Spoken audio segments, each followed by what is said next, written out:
বরং এমন একটা দিন হচ্ছে আশুরার দিন, যেই দিনে আল্লাহ আসমান সৃষ্টি করেছেন, যেই দিনে আল্লাহ জমিন সৃষ্টি করেছেন, যেই দিনে আদমকে সৃষ্টি করেছেন, যেই দিনে আদমকে দুনিয়ায় প্রেরণ করেছেন, যেই দিনে আদমের তওবাকে আল্লাহ কবুল করেছেন, যেই দিন লূত আলাইহিস সালামকে আল্লাহ হেফাজত করেছেন, যেই দিন হযরতে ইউনূস আলাইহিস সালামকে মাছের পেট থেকে বের করেছেন, যেই দিন আল্লাহ রাব্বুল ইজ্জত ওয়াল জালাল হযরত নূহ আলাইহিস সালামকে বন্যার থেকে বাঁচিয়ে দিয়েছিলেন, যেই দিন ইব্রাহিম আলাইহিস সালামকে আগুন থেকে বাঁচিয়েছেন, যেই দিন মূসা আলাইহিস সালামকে ফেরাউন থেকে বাঁচিয়েছেন, যেই দিন ঈসা আলাইহিস সালামকে আসমানে উঠিয়ে নিয়েছেন, এই সব দিন ছিল 10 মুহররম আশুরা।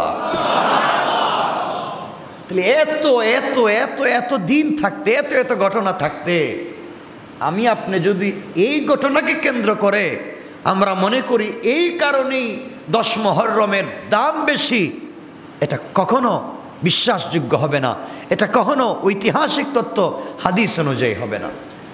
কিন্তু এর অর্থ এটা নয় যে আপনি হযরত হুসাইন রাদিয়াল্লাহু তাআলা আনহুর শহীদ হওয়াকে আপনি ছোট করে দেখবেন। তিনি শহীদ হয়েছেন। এই 10 মুহররম আশুরা আরো ঘটবে।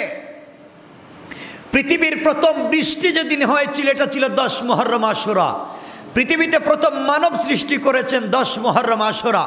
কিয়ামত যেদিন হবে ওই দিনও থাকবে 10 মুহররম আশুরা, শুক্রবার আসর আর মাগরিবের মধ্যখান। তাহলে এই দিন কি ছোট দিন না অনেক দামি? এই দিন ভাঙ্গা গড়ার দিন। এই মাসের পবিত্রতা রক্ষা করবার জন্য আল্লাহ তাআলা যুদ্ধ বিগ্রহকে নিষিদ্ধ করেছিলেন। এই মাসের গুরুত্ব সম্পর্কে রাসূল পাক বলেছেন, আফদালুস সিয়াম বাদা রমাদান শাহরুল্লাহিল মুহররম। আল্লাহ রসুল বলেছেন রমজানের পরে সবথেকে উত্তম রোজার মাস হলো মুহররম মাস। আফদালুস সিয়াম বাদা রমাদান, রমজান মাসের পর রোজার উত্তম সময় হলো শাহরুল্লাহিল মুহররম, মুহররম মাস। এখানে কিন্তু আশুরার কথা বলেন নাই হাদিসে যে 10 তারিখ রোজা রাখবেন। আল্লাহ বলছেন তার কাছে সম্মানিত মাস 4টা, এর মধ্যে এক মাস মুহররম। আর রসুল বলেছেন, এই হাদিসটা সহিহ মুসলিম এসছে, রসুল পাক সাল্লাল্লাহু আলাইহি ওয়াসাল্লাম বলেছেন রমজানুল মুবারকের পরে সবথেকে উত্তম রোজা রাখবার মাস হলো মুহররম মাস। তাহলে রসুলের এই ভাষ্য মতে পুরা মুহররম মাসই হচ্ছে রোজা রাখবার মাস। সুবহানাল্লাহ বলেন।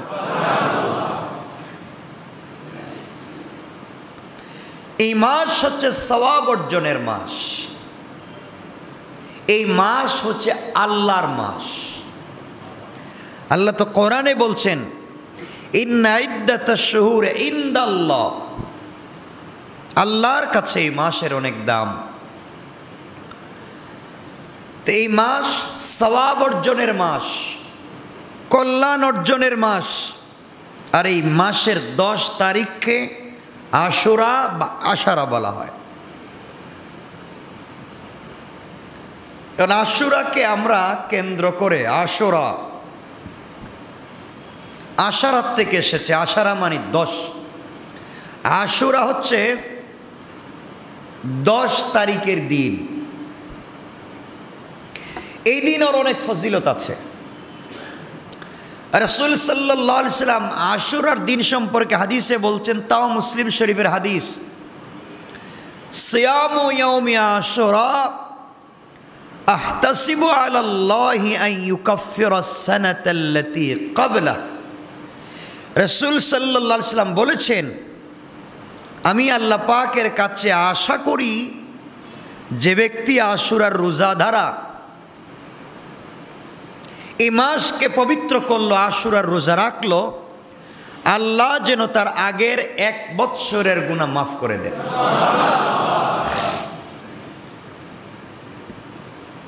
রসুল বোঝাতে চাচ্ছেন যেই ব্যক্তি আশুরার রোজা রাখলো তার আগের 1 বৎসরের গুনাহ মাফ, সেটা সগীরা হোক। তাহলে আমরা আরো আগে জেনেছি, আমরা গত 2 সপ্তাহ আগে আলোচনা করেছি, যেই ব্যক্তি আরাফার দিনে রোজা রাখলো তার আগামী 1 বৎসরের গুনাহ মাফ, পিছনের 1 বৎসরের গুনাহ মাফ। আর যে ব্যক্তি আশুরার দিনে রোজা রাখলো তার আগের 1 বৎসরের কমপ্লিট গুনাহ মাফ। সুবহানাল্লাহ বলেন। দুটো জিনিস পাইলাম। 1 নাম্বার হচ্ছে এই মাস শাহরুল্লাহিল মুহাররম, দামি মাস, সম্মানিত মাস, নিষিদ্ধ মাস। রাসূল বলেছেন এই পুরা মাস রোজা রাখবার মাস রমজানের পরে। আর এই হাদিসে এসে বলছেন যেই ব্যক্তি পুরা মাস রাখতে পারল না, শুধুমাত্র কেবলমাত্র আশুরার দিনে রোজা রাখলো, এই ব্যক্তিও তার আগের 1 বৎসরের গুনাহ মাফ করাইয়া নিল। তাহলে আশুরার দিনে উত্তম কাজ কি? সবাই বললেন না? আমরা রোজা রাখি না আমরা আরো কিছু কুসংস্কার করি?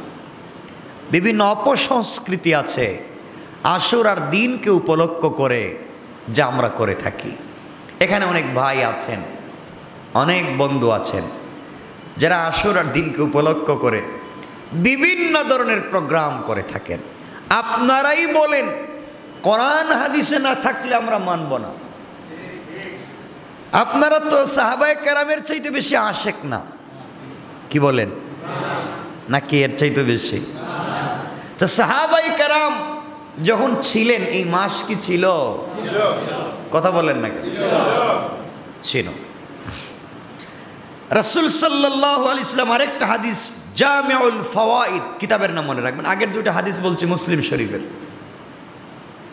আর এখন যেটা বলছি এটা জামিউল ফাওয়াইদ। রাসূল বলেছেন সুমু আশুরা, তোমরা আশুরার রোজা রাখো, ও খালিফুল ইয়াহুদ, এবং রোজার মাধ্যমে ইহুদিদের বিরোধিতা করো। ও খালিফুল ইয়াহুদ, ইহুদিদের বিরোধিতা করো। কেন?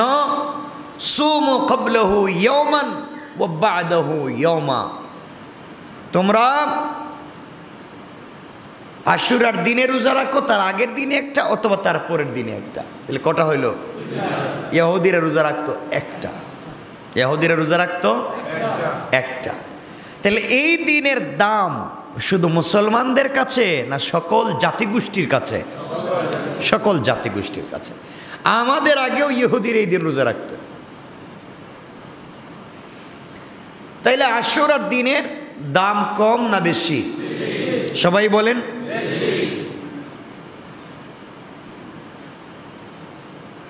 কেন আমরা আলাদা করে রোজা রাখবো? ইহুদিরা একটা রাখে, আমরা 2টা রাখবো কেন?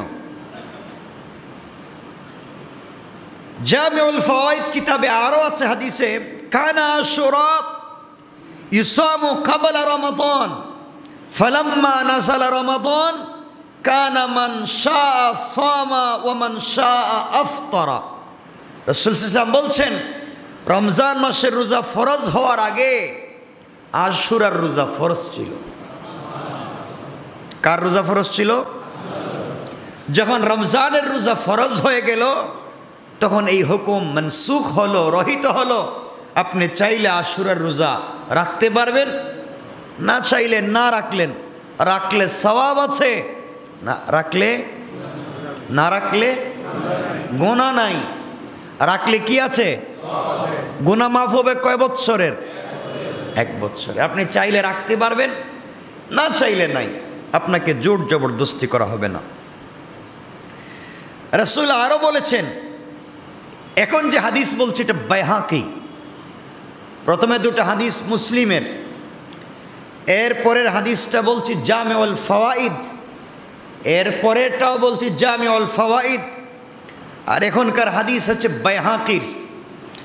রাসূল সাল্লাল্লাহু আলাইহি ওয়াসাল্লাম ইরশাদ করেছেন, মান ওয়াসসা আলা ইয়ালিহি ফিন নাফকাতি ইয়াওমা আশুরা ওয়াসসা আল্লাহু আলাইহি সাইরা সানাতি। রাসূল বলেছেন যে ব্যক্তি আশুরার দিনে তার পরিবারের প্রতি খরচের হাতকে প্রসারিত করবে, অর্থাৎ আশুরার দিনে তার পরিবার এবং অধীনস্থদের প্রতি মুক্ত হস্তে খরচ করবে, দান করবে, আল্লাহ তাআলা তার ব্যাপারে সারা বৎসর তার রিজিককে প্রশস্ত করে দেবেন। তাহলে তো বুঝছেন এখন এই দিনের আমল কি। তাহলে দিনে হালুয়া রুটি তৈরি করা, কান্নাকাটি করা, চিল্লাচিল্লি করা, মাতম করা, নাক মুখ ফাটাইয়া দেওয়া, পিঠের মধ্যে রক্তাক্ত করা, এগুলা কিন্তু এই হাদিসগুলোতে পাচ্ছি না। আমার কথা কি বুঝতেছেন আপনারা? পাওয়া গেছে কোনো কথা? এই জন্য রাগ করবেন না, ওটা আমি পাচ্ছি না। আপনারা যদি কেউ পেয়ে থাকেন হাত উঠে বলেন, হুজুর আমার কাছে একটা হাদিস আছে। আপনারা আমরা সবাই আপনার কাছ থেকে হাদিস শুনবো, কিন্তু আমার কথা আপনাদের শোনা লাগবে কি বলছি। তাহলে আমরা আশুরার দিনে আজকে জানলাম, আশুরার দিনের 1 নম্বর আমল রোজা। 1 নম্বর আমল সবাই বলেন রোজা। 2 নম্বর আমল হচ্ছে পরিবার পরিজনদের প্রতি খরচের হাতকে প্রসারিত করা, বেশি করে খরচ করা, মানে দান খয়রাত করা, ইনশাআল্লাহ। কয়টা? 2টা।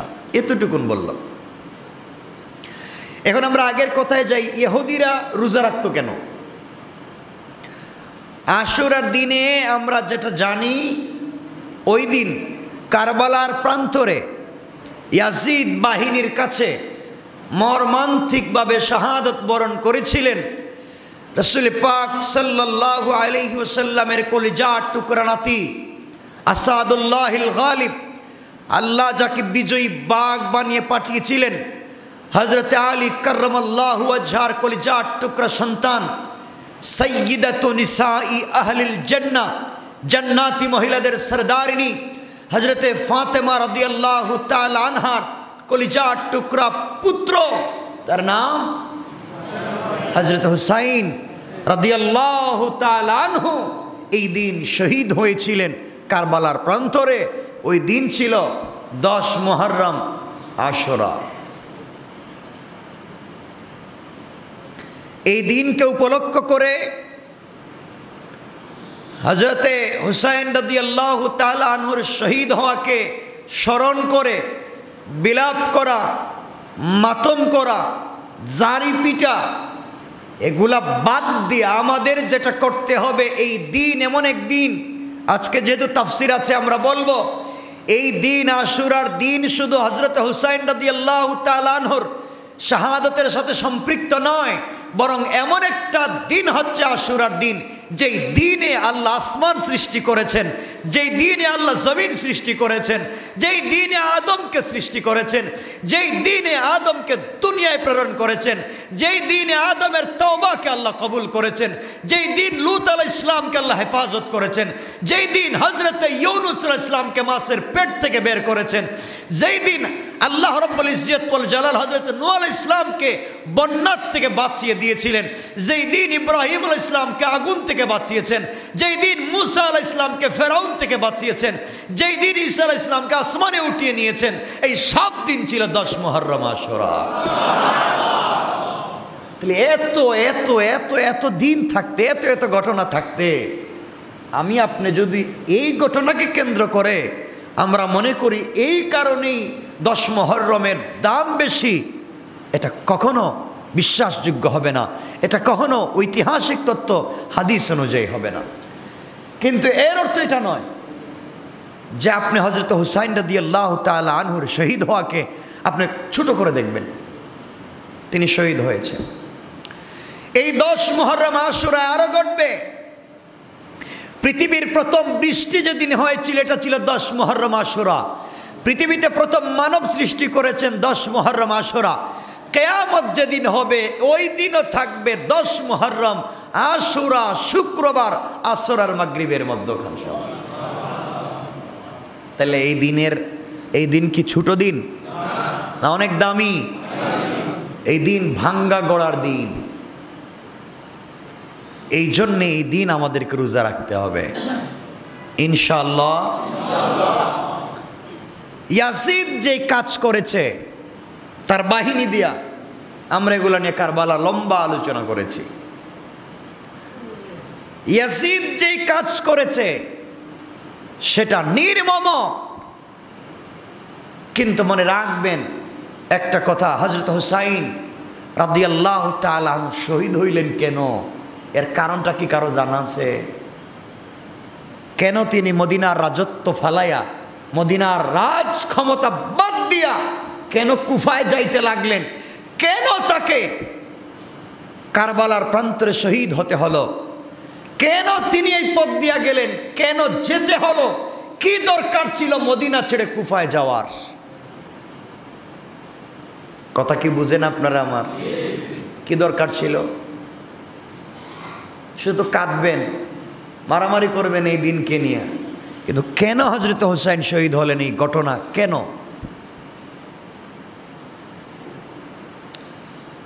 হযরত হুসাইন রাদিয়াল্লাহু তাআলা আনহু শহীদ হয়েছেন,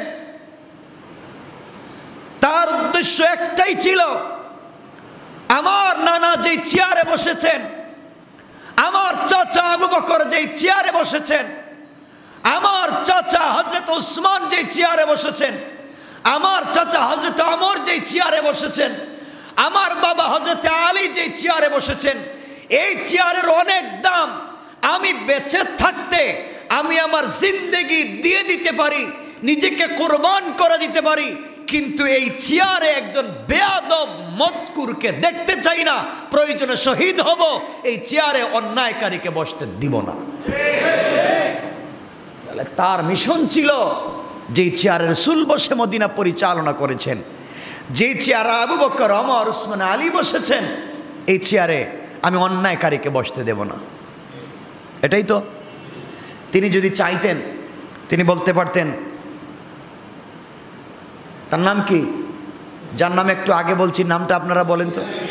শুধু ইয়াজিদ না, তার একজন সাহাবীর সন্তান হযরত মুআবিয়া রাদিয়াল্লাহু তাআলা আনহু, এই পৃথিবীর একজন শ্রেষ্ঠ মহাপুরুষ। মনে রাখবেন, ইয়াজিদের কোন কর্মকাণ্ডের কারণে তার বাবা রাসূলের কলিজার টুকরা সাহাবী হযরত মুআবিয়া রাদিয়াল্লাহু তাআলা আনহু সম্পর্কে ভুল ধারণা নিয়েন না। কেউ যদি মুআবিয়া সম্পর্কে ভুল ধারণা করে, সে কাফের, তার ঈমান থাকবে না। কারণ আপনারা বলবেন যে এত বড় সাহাবীর ছেলে এত খারাপ হইল কেমনে? আপনার খারাপ কতটুকুন জানছেন ইয়াজিদ সম্পর্কে? আবু জাহেল খারাপ মানুষ না ভালো মানুষ? বলেন না। তার ঘরেই জন্ম নিয়েছেন হযরত ইকরিমা রাদিয়াল্লাহু তাআলা আনহু, রাসূলের কলিজার টুকরা একজন সাহাবী। হযরতে নূহ আলাইহিস সালাম ছোট পয়গম্বর না বড় পয়গম্বর? নিজের ছেলেরে ঠিক করতে পারছেন, এজন্য কি তার সম্মান ছোট হয়ে গেছে? হযরত ইব্রাহিম ছোট পয়গম্বর না বড় পয়গম্বর? নিজের বাপকে ঠিক করতে পারছেন? কথা বলেন না কেন? হযরত লূত আলাইহিস সালাম বড় পয়গম্বর না ছোট পয়গম্বর? নিজের বউরে ঠিক করতে পারছেন?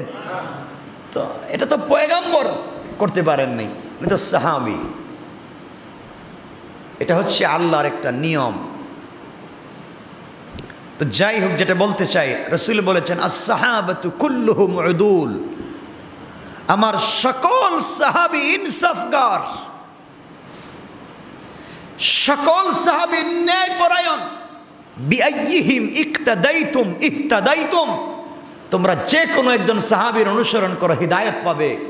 কোন সাহাবীকে নিয়ে সমালোচনা করা যাবে না, সাহাবায়ে কেরামকে নিয়ে সমালোচনা করা হারাম। কি বলছি? বলেন কি বলছি? কারণ তারা রাসূলকে দেখেছেন, আপনি আমি রাসূলকে দেখি নাই। এর চাইতে আর কি চান? তারা ঈমানের হালতে নবীজিকে চোখ দিয়ে দেখেছেন। সুবহানাল্লাহ বলেন না? আরে আপনারা জানেন না, কথায় কথা চলে আসলো, এ কথা বলার সুযোগ নাই আমাদের। হযরত ইউসুফ আলাইহিস সালাম যখন জেলে ছিলেন, কোথাকার জেলে? মিশরের জেলে। তিনি কিন্তু মিশরীয় না, কোথাকার? হ্যাঁ, মিশরীয় লোক না, একে বন্দি করে দাস বানাইয়া গোলাম বানাইয়া নিয়ে আসা হয়েছিল, সেটা ভিন্ন। তো যাই হোক, হজরতে ইউসুফ আলাইহিস সালাম দীর্ঘদিন জেলে। তো জেলের কাজ তো করতে হয় নাকি, পায়ে বেড়ি লাগানো, গলায় শিকল লাগানো। ইউসুফ আলাইহিস সালাম ওই বড় বড় পাথর কাটতেছেন, মানে এটা কয়েদিদের কাজ। আমাদের বাংলাদেশে কয়েদিদের কাজ আছে না, কয়েদিদের কাজ ইউসুফ আলাইহিস সালাম করতেছেন। এমন সময় ইউসুফ আলাইহিস সালাম দেখলেন একটা লোক তার উটকে নিয়ে দৌড়াচ্ছে, পাগলের মতো উট দৌড়ায়। এই লোকটা উটের পিছনে পিছনে দৌড়ায়। কাঁধ ছেড়ে দাঁড়িয়ে গেলেন, লোকটার চেহারার দিকে তাকায় কাঁদলেন আর বললেন, তোমার বাড়ি কি কেনান? বলছে, তুমি কেমনে চিনলা? আমি চিনলাম তোমার পোশাক দেখে, তোমার পোশাকটা কেনানীদের পোশাক। তো ইউসুফ আলাইহিস সালাম বলছেন, সত্যি কি তোমার বাড়ি কেনান? হ্যাঁ, আমার বাড়ি তো কেনান। এখানে আসছো কেন? আমার উটটা কাফেলাকে বাদ দিয়ে পাগলের মতো এদিকে ছুটে এসেছে, এজন্য আমিও তার পিছনে পিছনে ছুটে এসেছি। ওই কেনানের উট জানতে পেরেছিল এখানে ইউসুফ আলাইহিস সালাম আছেন, তার গ্রান শুগে শুগে পাগলের মতো দেখতে ছুটে এসেছে। আমি যেটা বুঝাতে চাই, হযরত ইউসুফ নিজের পরিচয়কে গোপন করে, যেহেতু তিনি এখন কারাবন্দী, আমরা সেদিকে যাব না। তিনি বললেন, তুমি বলো তো তোমার এলাকার সব থেকে সম্ভ্রান্ত দুই একজন মানুষের নাম বলো। ওই লোকটা বলছে, আমার দেশের সব থেকে সম্ভ্রান্ত মানুষের নাম হযরত ইয়াকুব। সুবহানাল্লাহ বললেন। ইউসুফ আলাইহিস সালাম যখন নিজের বাপের নাম শুনলেন, হাউমাউ করে কাঁদতে লাগলেন। কতদিন বাপকে দেখি না, কতদিন সেই বাপকে দেখি না, যেই বাপ আমাকে ছাড়া একটা মিনিট থাকতে পারতেন না। তো তিনি বললেন, আর কারে চিনো তুমি? বললাম, ইয়াকুবের বাপকে চিনি, তাদের চিড়ি ইব্রাহিম পর্যন্ত আমরা চিনি, তারা সব থেকে সম্মানিত মানুষ ছিলেন। তিনি আবার জিজ্ঞাসা করছেন, বলো তো ইয়াকুবের ছেলে কয়টা?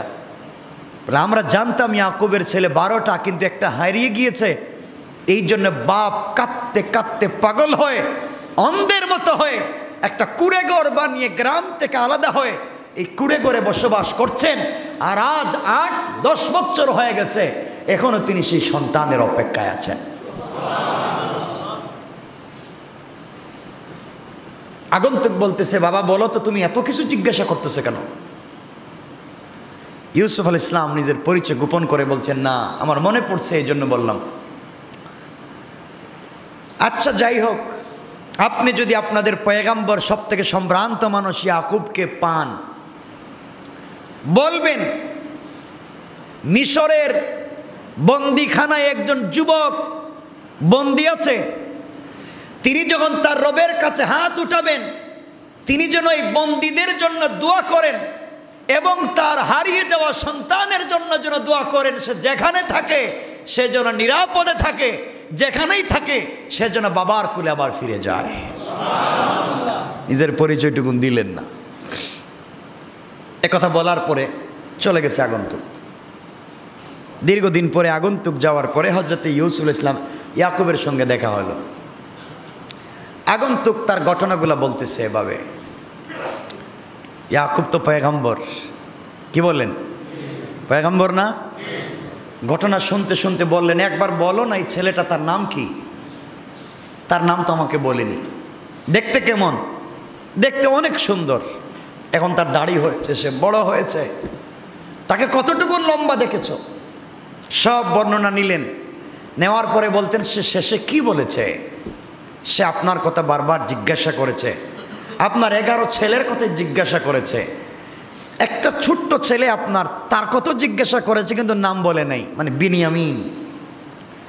শেষে এই কথা বলেছে যে ইয়াকুব পয়গম্বরকে বইল তিনি যেন মিশরের কারাবন্দীদের জন্য দোয়া করেন, যারা মজলুম, যারা নিরপরাধ, তারা যেন মুক্তি পায়, আর তার সন্তানের জন্য যেন দোয়া করেন, সন্তান যেন আবার ফিরে যায়। ইয়াকুব আলাইহিস সালাম আগন্তুককে জড়াইয়া ধরছেন আর বলছেন, তুমি কি সচক্ষে এই ছেলেকে দেখেছ?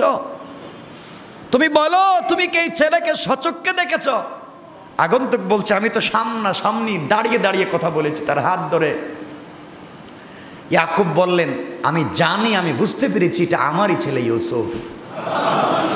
এই বলে এই লোকটাকে বুকের সঙ্গে জড়াইয়া শুধু চুকের মধ্যে চুম্বন করতে লাগলেন আর বলেন, এই চোখ দিয়ে আমার ইউসুফকে দেখেছো, তুমি আমার ইউসুফকে এই চোখ দিয়ে দেখেছো, আমি তোমার চুকে চুম্বন করলাম, যেন আমি আমার ইউসুফের চুকে চুম্বন করতে পেরেছি, কারণ তুমি এই চোখ দিয়ে আমার ইউসুফকে দেখে এসেছো।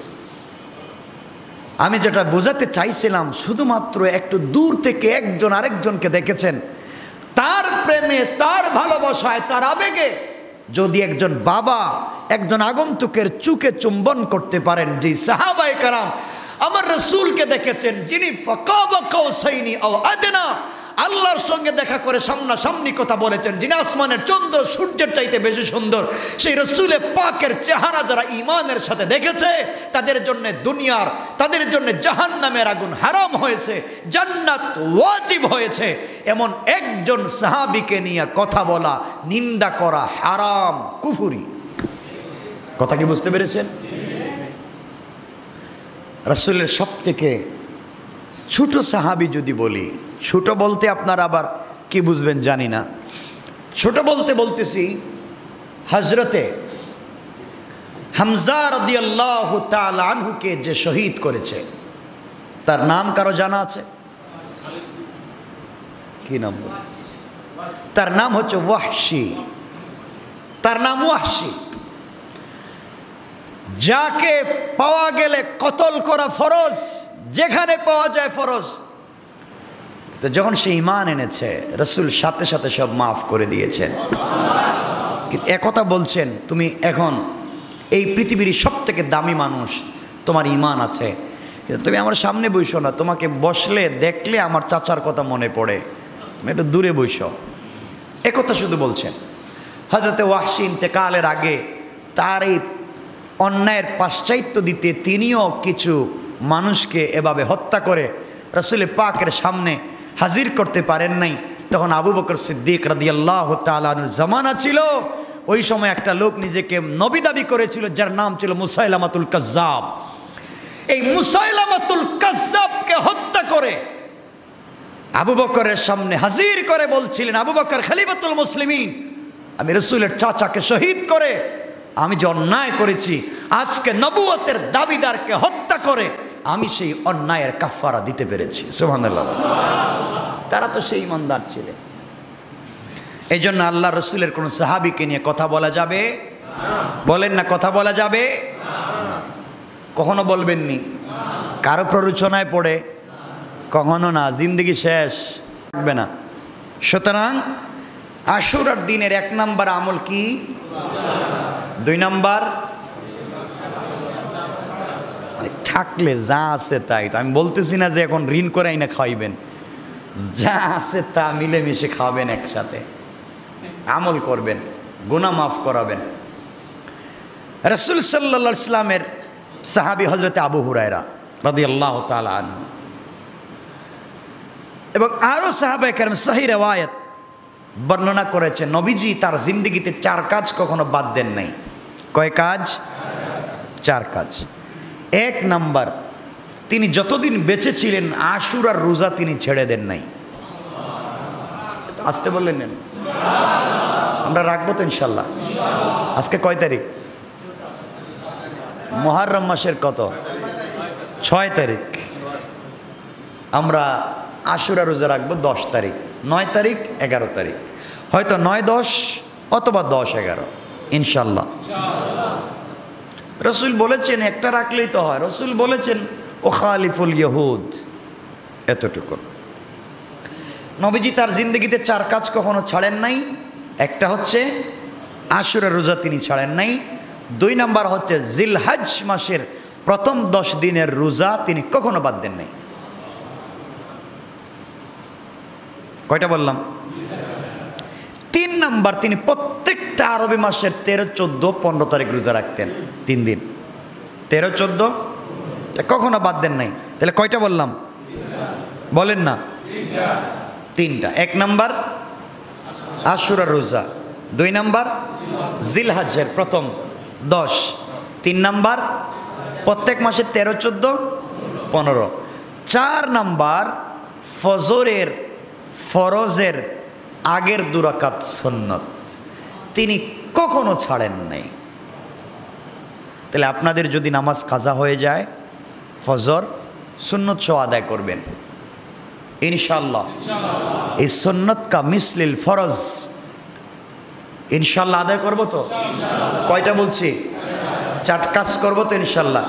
আমরাও বেঁচে থাকলে আশুরার রোজা বাদ দেব না। আমরাও বেঁচে থাকতে জিলহজ মাসের প্রথম 10 দিনের রোজা বাদ দিব না। 10টা না রাখতে পারি, একটা তো রাখতে পারবো আরাফার দিন ইনশাআল্লাহ।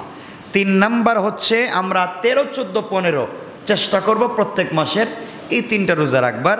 4 নাম্বার সুন্নত অবশ্যই পড়ব ইনশাআল্লাহ। আল্লাহ যেন কবুল করেন। তাহলে আশুরা সম্পর্কে মোটামুটি একটা ধারণা পাইলাম আমরা, নাকি শুধু হযরত হুসাইন রাদিয়াল্লাহু তাআলা আনহু শাহাদাত না আরও আছে? আরও ঘটনা আছে। এই দিন দুনিয়া ভাঙ্গা গড়ার দিন, এই পৃথিবীর সৃষ্টি থেকে নিয়ে ধ্বংস হওয়া পর্যন্ত এই দিনের সাথে সংশ্লিষ্ট। সুতরাং আল্লাহকে ওয়াস্তে আমরা এই দিনের কদর করব ইনশাআল্লাহ। সাহাবায়ে কেরামকে ভালোবাসবো ইনশাআল্লাহ। বলেন না ইনশাআল্লাহ?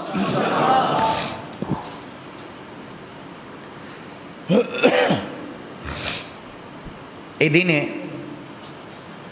হুসাইন রাদিয়াল্লাহু তাআলা আনহু শহীদ হওয়া এই কথা মনে করে যদি বিলাপ করেন কি সওয়াব হবে? হুসাইন রাদিয়াল্লাহু তাআলা আনহু কোনোদিন কি ঘুষ খাইছেন?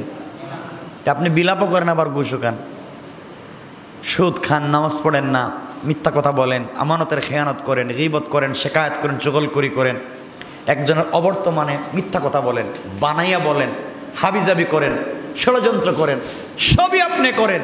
তা আপনি কিসের আশিক রাসূল? আপনি কিসের হযরত হুসাইন প্রেমিক? কথা কি বুঝাইতে পারছি? এগুলো করা যাবে না, এগুলো করা যাবে এটা মানুষ হিসাবে তো এটা আমরা করতে পারি না, মুসলিম হিসাবে তো নাই, একজন মানুষ হিসাবে আমরা এটা করতে পারি না ইনশাআল্লাহ। আল্লাহ আমাদেরকে কবুল করুক। এজন্য আমার মুসলমান বন্ধুগণ গভীর মনোযোগ কথাগুলো ভালো করে শুনেন। আশুরার দিন যেদিন হবে 10 মুহররম, আমরা ওই দিন রোজা রাখবো, আগের দিন অথবা পরের দিন মিলিয়ে রোজা রাখবো। আমরা যেভাবে পারি পরিবার পরিজন আত্মীয় স্বজন নিজের জন্য দিল কোলে হালাল পথে আমরা খরচ করব। আল্লাহ রাসূল সাল্লাল্লাহু আলাইহি ওয়াসাল্লাম বললেন, যে গোলাম আমার, যে উম্মত আশুরার দিনে রোজা রাখলো তার যেন আগের 1 বৎসরের গুনাহ মাফ হয়ে গেল। নবীজি সাল্লাল্লাহু আলাইহি ওয়াসাল্লাম আরও বললেন, যেই ব্যক্তি এই মাসের ভিতরে অনেকগুলা রোজা রাখলো, আল্লাহর মাস, সে যেন আল্লাহর প্রিয় পাত্র হয়ে গেল। আল্লাহ রব্বুল ইজ্জত ওয়াল জালাল তার নিজের হাতে তাকে জান্নাতে দেওয়ার জিম্মাদার। কোন সুবহানাল্লাহ।